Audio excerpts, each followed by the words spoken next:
So we've been talking to you about law of attraction for a very long time, haven't we?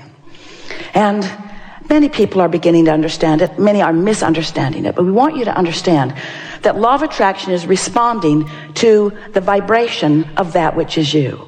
We also want you to understand that you've got two vibrational things going on at any point in time, because you were source energy before you came into this physical body, and even though you were born into this body, that larger part of you still exists.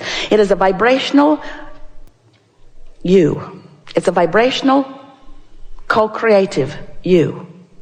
And it's pure positive energy.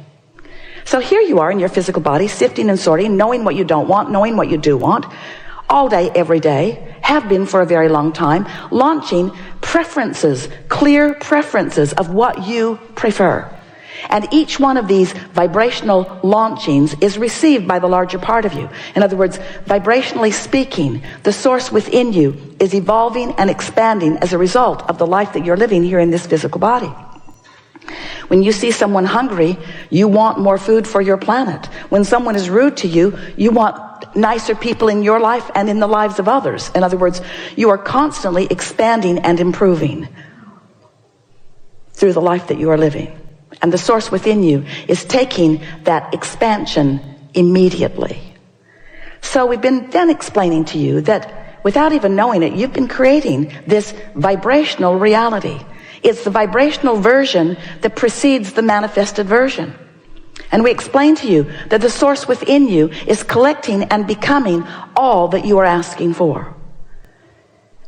And then you say, well, if that's true, then why is my life not improving? And we say, for one very easy to understand reason. You're launching the rockets by knowing what you don't want, but then you're not practicing the vibration of what you do want often. Instead, you're beating the drum of justification of why you want the improvement. And that's that efforting factor that we're talking about that is not serving you. You're trying so hard to get what you want by pointing out that this isn't fair and this is unjust, and Kate shouldn't have won that, and they don't want me to win. In other words, as you feel the unfairness and then you stand in the justification, because there's a part of you that knows, you innately understand that you are supposed to be winning. You are supposed to be feeling good.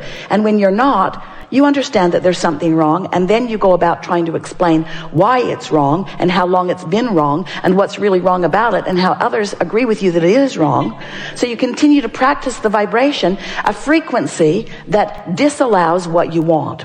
So in order to help you bridge that gap between who you've become and who you're allowing yourself to be, we are offering a series of analogies. We wanted you first to understand that there is a vibrational version of you that you have access to, but you have to practice yourself into alignment with it. And on some subjects, that's easy for you to do because you've been practicing it, and on other subjects, it's more difficult for you to do. So then we began explaining to you, yes, there is the non-physical version of you, which you are contributing to constantly. This is just not the non-physical part of you that was before you were born that now you're trying to catch up with. This is the non-physical part of you that has been expanding and evolving as a result of the life that you're living here in this physical body. So this vibrational version, this vortex version of you exists. It is a reality that you have access to, but you've got to find the frequency. Just like you've got to broadcast and receive with your transmitting mechanisms. You can't set your radio dial on 101 AM and receive what's being broadcast on 97 FM. You have to be on the frequency that the broadcast is coming from. So this vortex version of you is broadcasting this prosperous vibration of well-being, of alignment, of co-creation, of rendezvousing with all good things. The question is, are you on that frequency? And the answer is, if you feel good, yes. If you feel bad, no. Positive emotion means you're on the frequency or moving in on it, and negative emotion means that you're not. So then, as we've watched you, we've been calling this gathering the art of allowing for a number of years, because it's all about you figuring out how to allow that alignment. You figuring out how to hold a frequency consistently enough that you own it, that you know it, that you are it, that you be it. To establish a point of attraction with enough consistency that you allow momentum. Did you get that? Enough consistency that you allow momentum. Because when you say, I want it, but There's no momentum. I would like that, but you see, it's been hard for me. I want that, but my life's been very difficult for a very long time. Let me tell you the ways in which it has been difficult. And we say, stop talking about the ways in which it has been difficult, because you're killing the momentum of the desire that you just gave birth to. You gave birth to it and didn't allow it to get going. You give birth to it and don't allow it to get going. But imagine if you give birth to it and allow it to get going. If you give birth to it and allow it to get going. If you identify a new desire and are general enough in your conversation. So we began talking to you about your point of attraction. And it seemed like a good way to describe it. It's like a grid that will be filled in later with the manifestations. It's like a framework. It's like the frame of a building that starts out sort of scanty. You can sort of kind of tell what it's going to be like, but all of the textures and fabrics and details are going to come later. You're going to choose them as you go along, and you're going to fill it out and flesh it out with all of the magnificent, delicious details. So you have this point of attraction, this grid. If you've been following us for a while, we've been talking to you about your emotions and what they mean. You heard us today say that negative emotion means you've got a vibration going on that you're not up to speed with. And that positive emotion means you've got a vibration going on in your vortex that you are up to speed with. So today we want you to contemplate that these emotions, which go all the way from appreciation and love and ecstasy, passion, fulfillment, love, that feeling of invincibility, that feeling of eagerness for life, you know how that feels, all the way down to despair, to a feeling of fear, to a feeling of disempowerment, to a feeling that they don't want me to win, that feeling of having no control of your life. And of course, there's every imaginable emotional word or feeling in between all of that. So now we want you to realize that you are a vibrational being and that you've got a momentum going. So we'd like you to envision this spinning disc, this pure, positive energy disc, this high-flying, good-feeling point of attraction that somehow, some way, you've managed to get on. And we want to say to you, it's pretty easy first thing in the day before something happens, before you read your email, or before you see another person who is irritating, or before you start remembering what went wrong yesterday. In other words, you can get on that high-flying disc pretty easily because you wake up there. And if you don't do that thing you usually do that causes you to choose a lower disc, then there you fly for a little while. And we want you to just speculate the kinds of magnificent things that you have incrementally put into your vortex of creation that will now flow seamlessly, effortlessly, quickly through the path of least resistance into your spinning grid, into that high-flying, good-feeling grid. Esther's been having a lot of fun with this visual because she's discovered that if she cares about getting on it, she most always does. And if she cares about staying on it, then she's mindful of the 17-second scenarios that might take her from it. And she's also become really good at what we were offering to you earlier about if she's falling and the momentum is strong, don't beat up on Esther about it. Don't beat up on yourself. Just take the fall and set forth the intention that tomorrow you're going to get back on it. So if every morning you decide you're going to get on it, first couple of days you probably won't make it to breakfast before something takes you from it. But eventually it's where the momentum of that which is you feels most natural. It's just pretty easy to stay there, especially when you realize that by staying general, you don't challenge it, you don't risk anything. And that if you do fall off, it's no big deal. You can get back on it tomorrow.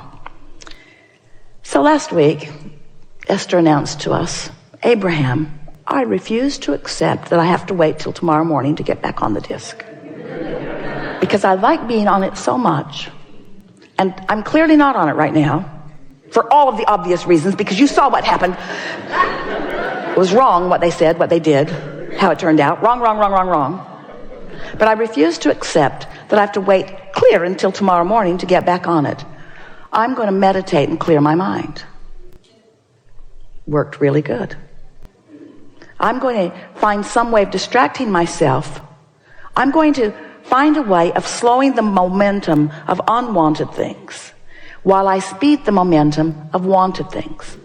And this is the last piece of this opening that we want you to hear from us. Make no effort at slowing negative momentum, because it just speeds it. Because this is a universe of inclusion. There's no exclusion. It's all about attraction.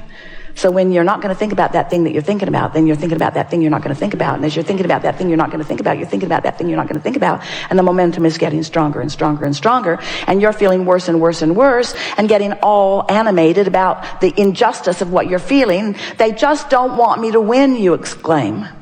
And we want you to understand that it's all about what you're doing. And when it doesn't feel good, just lay as low as you can lay, as fast as you can do it. So rather than trying to stop negative momentum, your work, this is your assignment for the rest of your life. We never give homework, but today we're going to.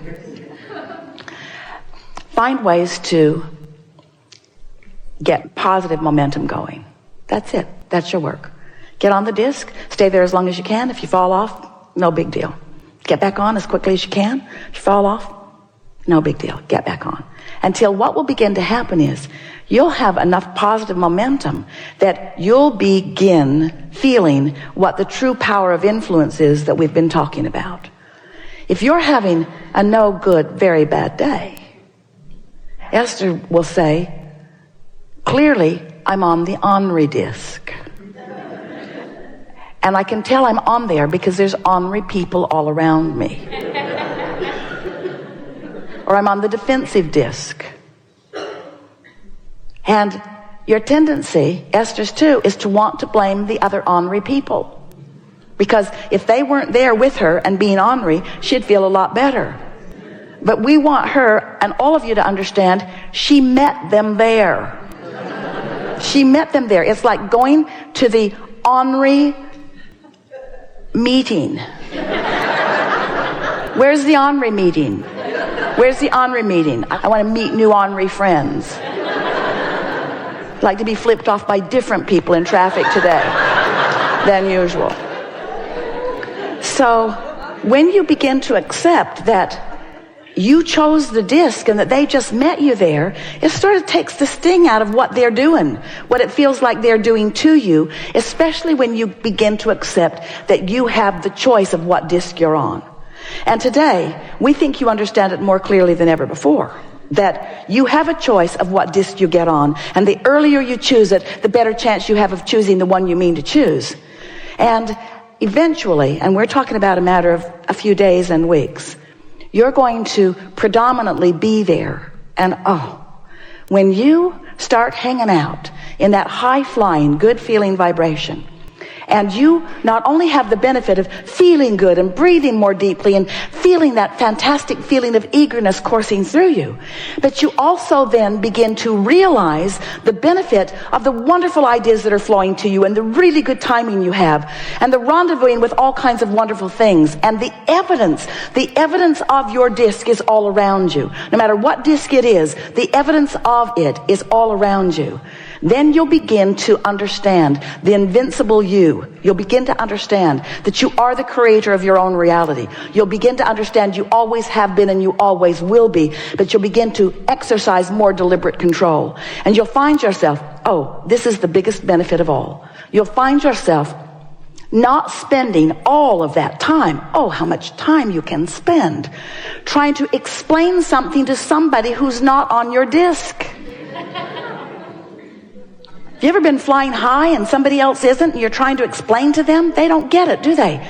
So you just crawl right down on their disc with them so that they can understand it. And then, are you ever mad at them that you're down there on that disc with them? You'll get so much time back because you begin to understand that it's not a language barrier. It's not a cultural barrier. It's a vibrational barrier. Stop trying to explain stuff to people that they have no way of understanding. Instead, pick your disc, rendezvous with those that do understand, and have a really good time.